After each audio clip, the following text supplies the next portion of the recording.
आज महिला पुढे येऊन प्रत्येक क्षेत्रात आपलं अस्तित्व निर्माण करत आहेत. अशाच एक महिला म्हणजे अनिता ठोंबरे. राजकारणात पदार्पण करत आज त्या उद्धव बाळासाहेब ठाकरे गटाच्या कोल्हापूर दक्षिण महिला उपशहर संघटिका म्हणून कार्य करत आहेत. अनिता ठोंबरे यांनी शहरातील विविध समस्या आणि कोल्हापूरच्या विकासासाठीच्या मागण्यांबद्दल मनोगत व्यक्त केलं. तसेच 8 मार्च महिला दिनानिमित्त समस्त महिला वर्गाला शुभेच्छा दिल्या. नमस्कार, मी सौ अनिता विकास ठोंबरे, दक्षिण कोल्हापूर शिवसेना उद्धव बाळासाहेब ठाकरे पक्ष महिला उपशहर संघटिका म्हणून मी गेली 1 वर्ष काम करत आहे. दक्षिण काशी ओळखल्या जाणाऱ्या सांस्कृतिक वारसा लाभलेल्या अशा या कोल्हापूरला अनेक समस्यांना सामोरे जावे लागत आहे, ज्यामध्ये प्रामुख्याने दुरावस्थेत असलेले रस्त्यात खड्डा का खड्ड्यात रस्ते हेच कळत नाहीये. त्यामुळे वाहन चालकांना वाहने चालवताना कसरत करावी लागत आहे. त्यामुळे पाठीचे व मानेचे आजार मोठ्या प्रमाणात सहन करावे लागत आहे. तसेच पाण्याचाही प्रश्न भेडसावत आहे.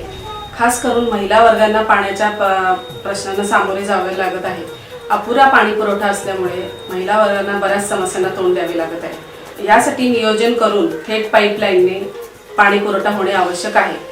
यासाठी मला नागरिकांना एक सांगावंसे वाटते, कळकळीची विनंती आहे की पाणी जपून वापरणे गरजेचे आहे. भविष्यात पाणी टंचाईची आपल्याला समस्या उद्भवता येऊ नये. थेट पाईपलाईन आपल्या कोल्हापूरमध्ये आलेले आहे, त्याचं स्वागतच आहे, पण योग्य नियोजन करून त्याचं नीट गाळणी लागावी. तसेच आणखी एक समस्या म्हणजे बेरोजगारी. शैक्षणिक पात्रता असूनही युवा वर्गाला नोकरी मिळत नाहीये. त्यासाठी त्यांना मुंबई, पुणे, बेंगलोर या ठिकाणी नोकरीसाठी जावे लागत आहे.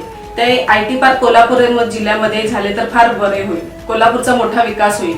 आजी माजी मंत्री जिल्ह्यामध्ये असून सुद्धा IT पार्क मध्ये काही सुद्धा त्यांनी काम केलेले दिसून येत नाही. उदासीनता दिसून येत आहे.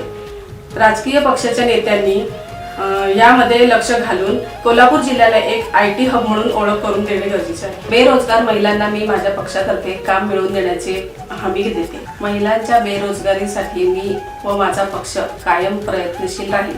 महिलांसाठी सार्वजनिक शौचालय याची स्वच्छता वगैरे होत नाहीये, ती झालेली पाहिजे. कोल्हापूर महालक्ष्मीच्या दर्शनाला लाखो भाविक येतात, पण महालक्ष्मीच्या परिसरात स्वच्छता दिसत नाहीये. त्यासाठी माझा पक्ष आणि मी प्रयत्नशील राहील. महालक्ष्मी मंदिराच्या परिसरात महिलांसाठी बाथरूमची सोय व्यवस्थित नाहीये. त्यासाठी मी व माझा पक्ष प्रयत्नशील राहील. मी व माझ्या महिला आघाडीकडून सर्व महिलांना जागतिक महिला दिनाच्या हार्दिक शुभेच्छा. जय महाराष्ट्र.